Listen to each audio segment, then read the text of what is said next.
नमस्कार मित्रांनो, बंगालच्या खाडीवरती कमी दाबाचं लो प्रेशर तयार होत आहे. तर आता राज्यामध्ये थंडीचा कडाका चांगलाच वाढला असताना राज्यात अवकाळीचा पावसाचा अलर्ट देण्यात आलेला आहे.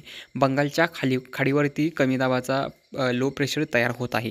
तर राज्यात आता नेमका कोणकोणत्या परिसरामध्ये अवकाळीचा अलर्ट देण्यात आलेला आहे, कोणत्या परिसरात अवकाळी पडण्याचा अंदाज राहणार आहे, याबद्दलची संपूर्ण अपडेट आपण या व्हिडिओच्या माध्यमातून या ठिकाणी थोडक्यात जाणून घेणार आहे.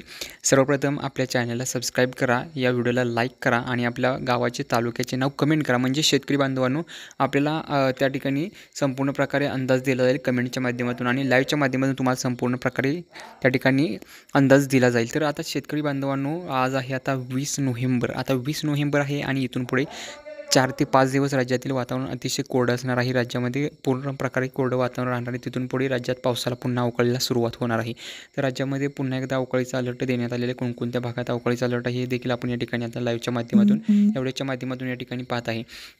तर मित्रांनो, आता या ठिकाणी आता पाहू शकता की तुम्ही राज्यातील जे चक्रीवादळ स्थिती जी निर्माण होणार आहे त्या चक्राकार परिस्थितीमुळे राज्यामध्ये अवकाळीचा अलर्ट देण्यात आला आहे. तर हा विशेषतः अवकाळीचा अलर्ट जो आहे तो मराठवाडा आणि विदर्भ परिसराला सर्वाधिक त्या ठिकाणी देण्यात आलेला आहे. मराठवाडा आणि विदर्भ परिसरामध्ये जोरदार पुन्हा एकदा अवकाळी जोरदार भयंकर त्या ठिकाणी हजेरी लावणार आहे. अनेक परिसरांमध्ये वादळी वाऱ्यासह अवकाळीचा जोरदार अलर्ट देण्यात आलेला आहे. अनेक परिसरामध्ये त्या ठिकाणी वादळी वाऱ्यासह अवकाळीचा अलर्ट देण्यात आला आहे. अवकाळी पाऊस आणि गारपीट होण्याचा पुन्हा एकदा अलर्ट देण्यात आला आहे. सध्या जर वातावरणामध्ये बदल जाणवत असला तरी पुढे एकदा आणखीन त्या ठिकाणी वातावरणात बदल चांगला जाणवणार आहे. सध्या थंडी जोरदार कडाक्याची थंडी राज्यामध्ये जाणवत आहे, परंतु राज्यामध्ये त्यातच अवकाळीचा अलर्ट देखील देण्यात येतो आहे. अनेक परिसरामध्ये अवकाळी आणि वादळी पावसासह गारपीट होण्याचा अलर्ट आहे तो पुन्हा देण्यात आलेला आहे. तर हे वातावरण जे आहे ते 24-25 नोव्हेंबरपासून राज्यातील वातावरण पुन्हा एकदा बिघडणार आहे. अनेक परिसरामध्ये त्या ठिकाणी अवकाळीचा जोरदार इशारा देण्यात आलेला आहे. विशेषतः हा पाऊस जो आहे तो मराठवाडा आणि विदर्भ परिसराला झोडपून काढणार आहे. त्या ठिकाणी